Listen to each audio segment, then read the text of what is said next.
David Graham is a former pastor, businessman, and the founding director of YWAM Montana. You know, that's Youth with a Mission. He lives in Montana with his wife Kathy, and most of the family who've emptied the nest are very close by. 4 children, 12 grandkids.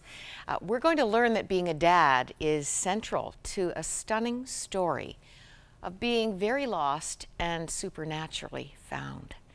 First, David, welcome, and thank you for the music. Oh, it's great to be here. It's great to make music. In moments like these, you're doing it. I sing out a song. I sing out a love song to Jesus. What year was that? Somewhere in the mid-70s, actually. Long time ago. Oh, you know what? This is copyright 1980, and probably one of the first choruses that I sang very frequently. You wrote it, and you're going to resurrect it? Well, we're thinking about doing that. There's at least a second verse there that we're going to see. You have some new chapters to write. And thank God and the encouragers who talked you into bringing this manuscript off the shelf after how many years? About 15 years it was put away. And one day a dear friend of mine, an 82-year-old man that I love very much, he said, I want to read a part of that copy, excuse me. And I let him, and he said, the next day he got a hold of me and he hugged me and he had tears in his eyes. He said, you have to do this, you have to do this. And he pushed me and pushed me. And so the last 3 years we finally got it to print. This is, I loved this journey. And I want to say at the outset, we can't bring out all the treasures. You really are going to want to read this story. They ride white horses. The end of the search for significance. Not many people have the privilege of being met and ministered to so personally, so profoundly by the Lord Himself. Well, in my situation, I got to a pretty low place, so it's not an indicator that I was very spiritual at the time. I was in a real battle. It was tough for me, and it was just the mercy and the love of the Father that came in and rescued me in a moment that I really needed it. I believe that He let a lot of that happen so that I could see it enough that it would be life-changing in me, and that I'd have a message to give beyond that to others as well. So. And actually, you've been taking this message to audiences, I don't know, how many hour seminars? Well, we've done week-long seminars around the country. We've done leadership seminars, 400 women at our leadership retreat in Flagstaff, Arizona, and the list goes on and on and on. We're going to discover that significance is at the root. Insecurity, fear, lack of self-worth, you say affects about 80% of people. That's true. About the majority of people have suffered from a sense of insignificance and self-worth, and they're battling, they're groping for the answer to the question, who am I, and where did I come from, and where am I going? And it's in the church just as much as it is outside the church. People just unsettled, not really knowing what God wants them to know about themselves and about Him. Now, God had to allow a pretty dramatic event to get your attention focused on dealing with this. Boy, what do you say here?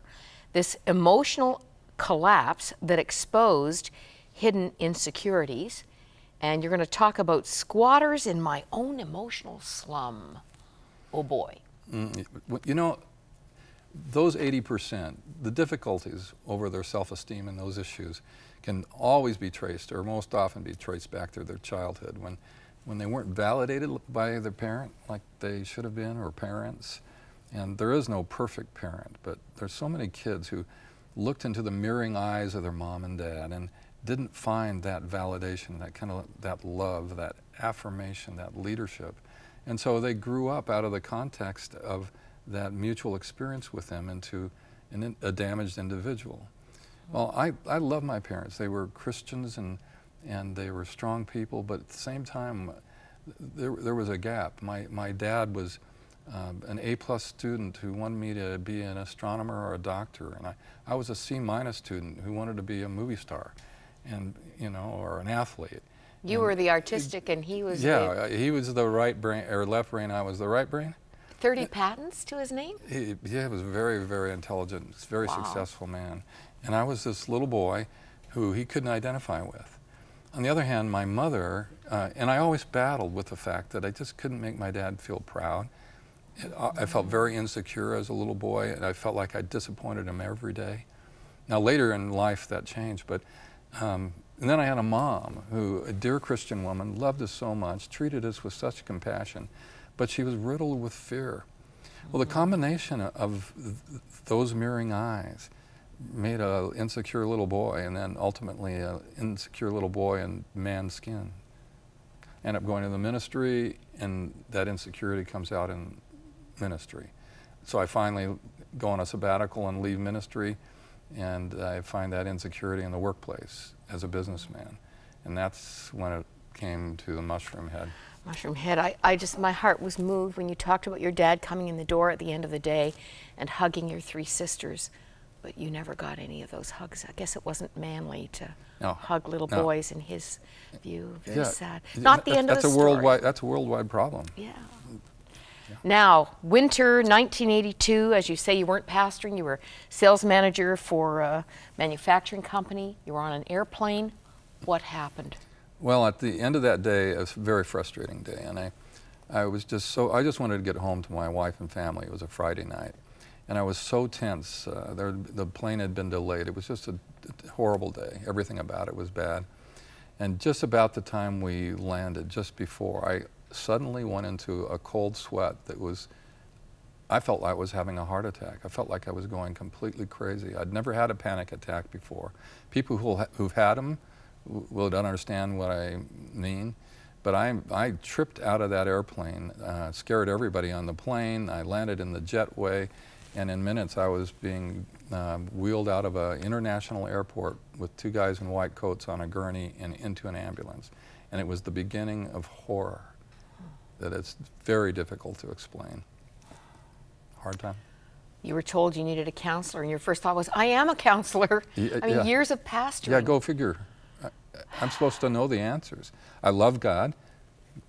I know He loves me.